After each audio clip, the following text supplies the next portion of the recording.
Nous allons aborder aujourd'hui un sujet important. Nous allons parler de l'ivresse du pouvoir en Afrique. Donc nous parlerons de l'ex-président Alpha Condé. Donc Alpha Condé, c'est un monsieur, un homme politique qui est né le 4 mars 1938. Il a 83 ans aujourd'hui. Il est né à Boké, dans la Basse-Guinée. Donc, il a été élu président le 7 novembre 2010. Donc, jusqu'à aujourd'hui, il a fait 11 ans au pouvoir. Effectivement, Alpha Condé aussi a présidé l'Union africaine depuis le 30 novembre 2017 jusqu'au 28 janvier 2018. 11 mois et 28 jours de présidence de l'Union africaine. Il a été diplômé de l'université Panthéon-Sorbonne. Ainsi, il a créé son parti politique appelé le Rassemblement du peuple de Guinée, donc RPG. Donc nous parlerons vraiment de l'ivresse du pouvoir, surtout en Afrique. Donc voici quelqu'un, un universitaire, qui a forgé sa pensée politique.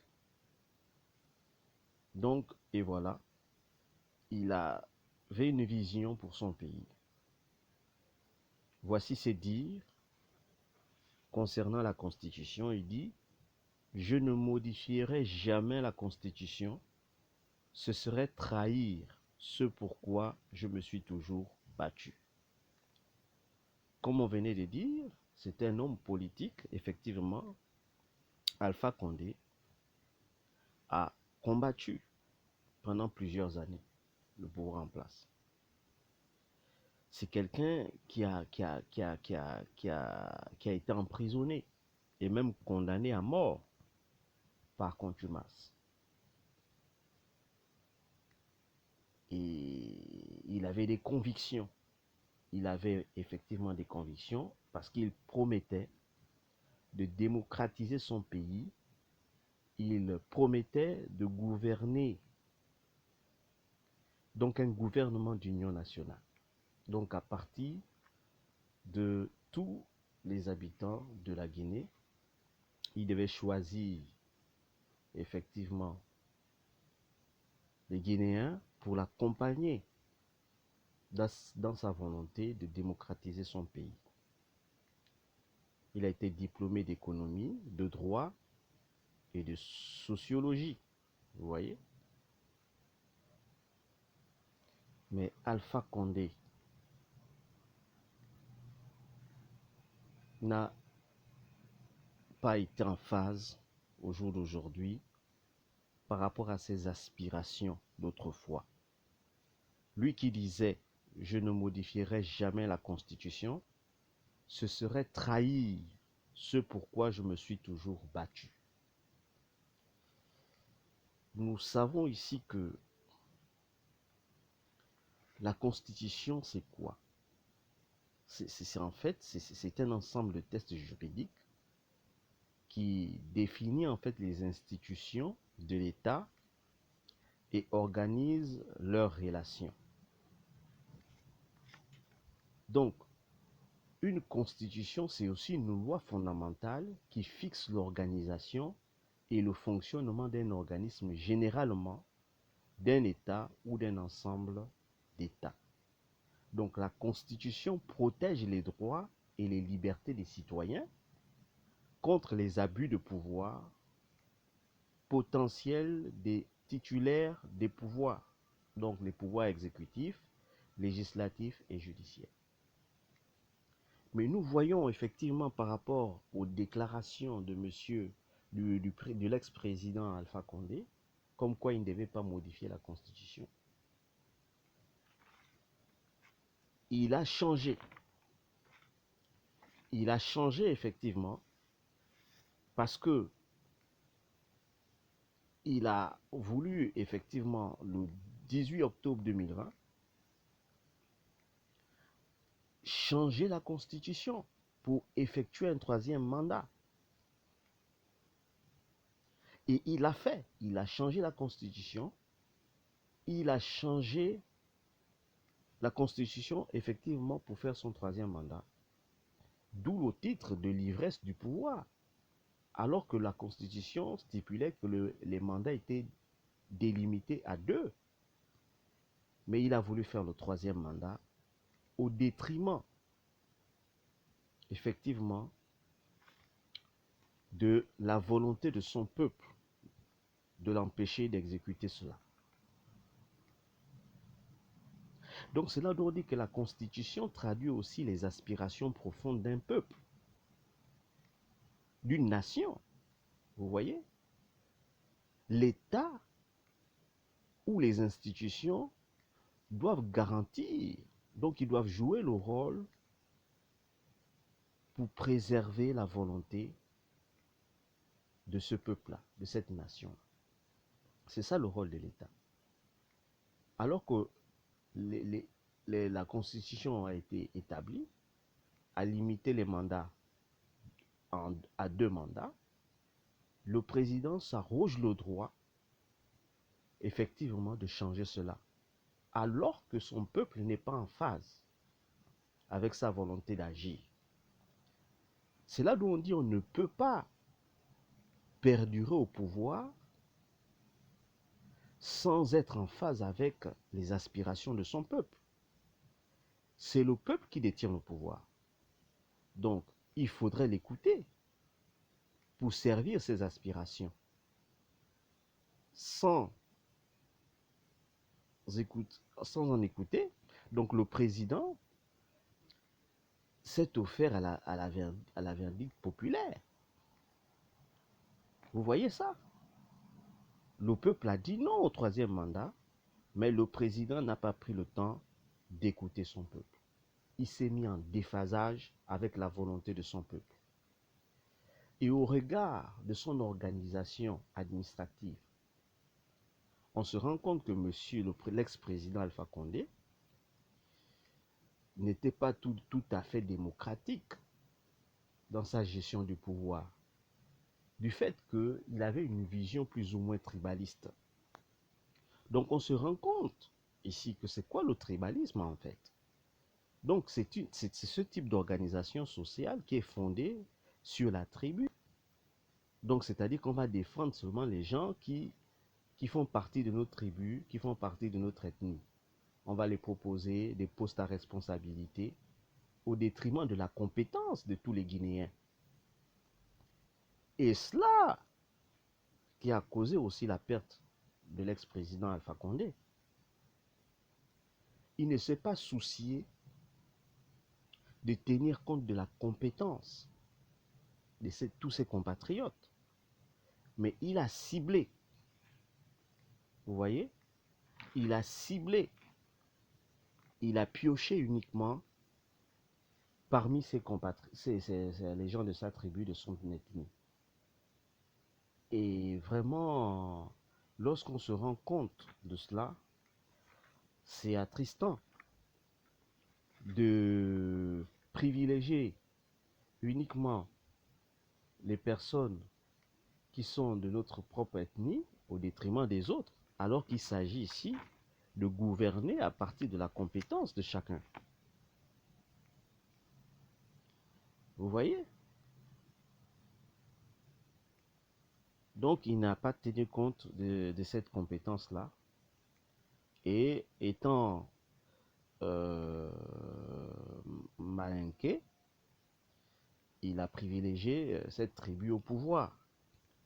Et c'est là où il a nommé effectivement le colonel. Et à partir de là, il n'a pas pu tenir du fait qu'il y avait tout simplement cette séparation ethnique. Donc voici encore, selon Alpha Condé, lors de sa campagne, il dit un Malinké digne de ce nom ne peut accorder son vote à un Guinéen issu d'une autre ethnie.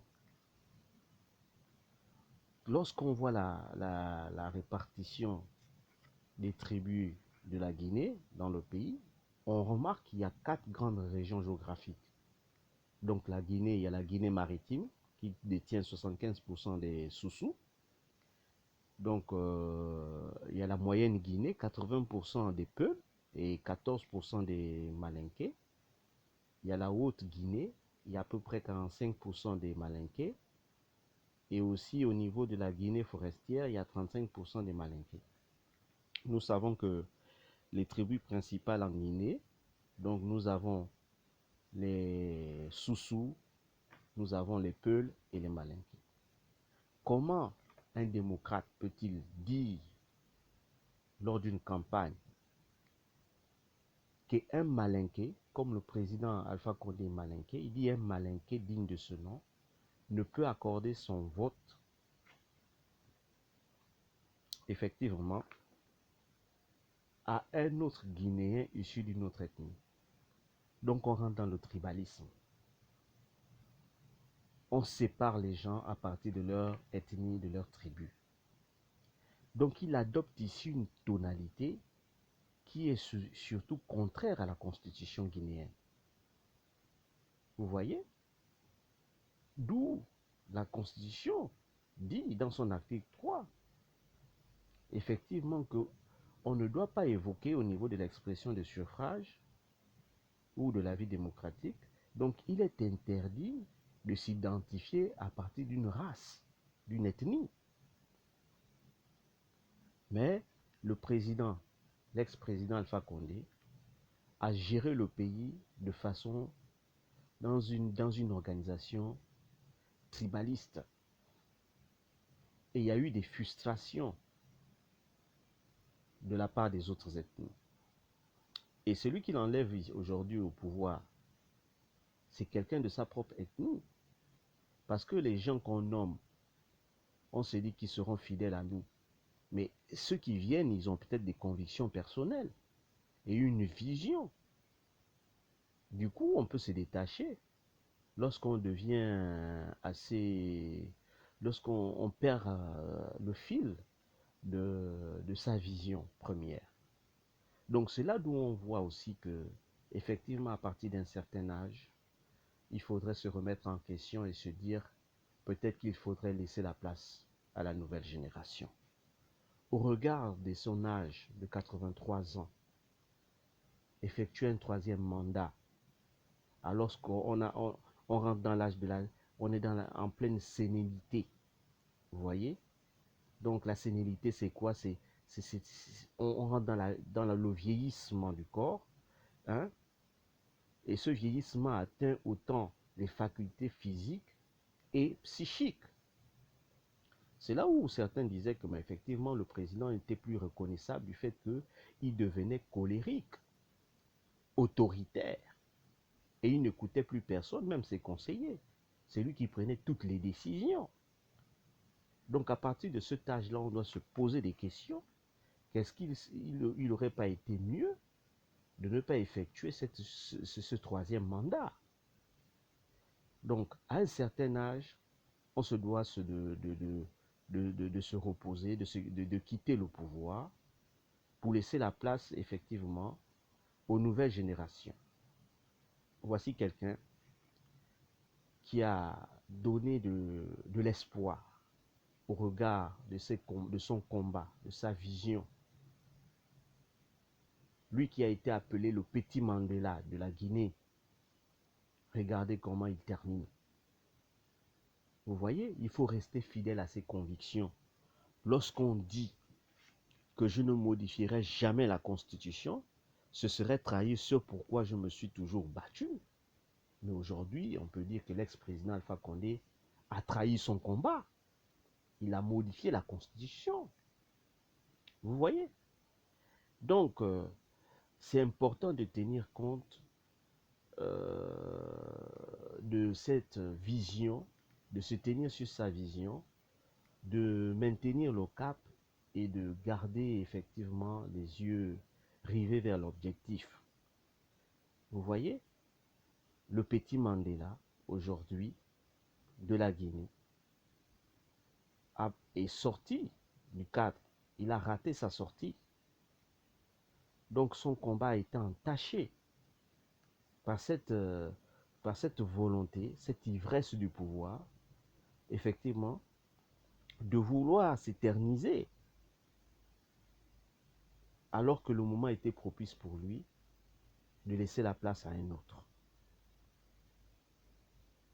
Une nouvelle génération pour continuer effectivement son œuvre. Mais malheureusement, Alpha Condé s'est entêté.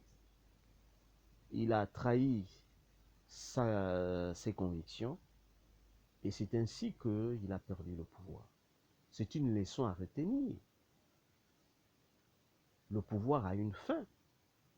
Parfois, lorsqu'on ne veut pas s'arrêter soi-même, la nature nous arrête et suscite des situations qui font en sorte que, effectivement, il faut que on s'arrête un moment et on te donne une retraite forcée. Et c'est ce qui est arrivé.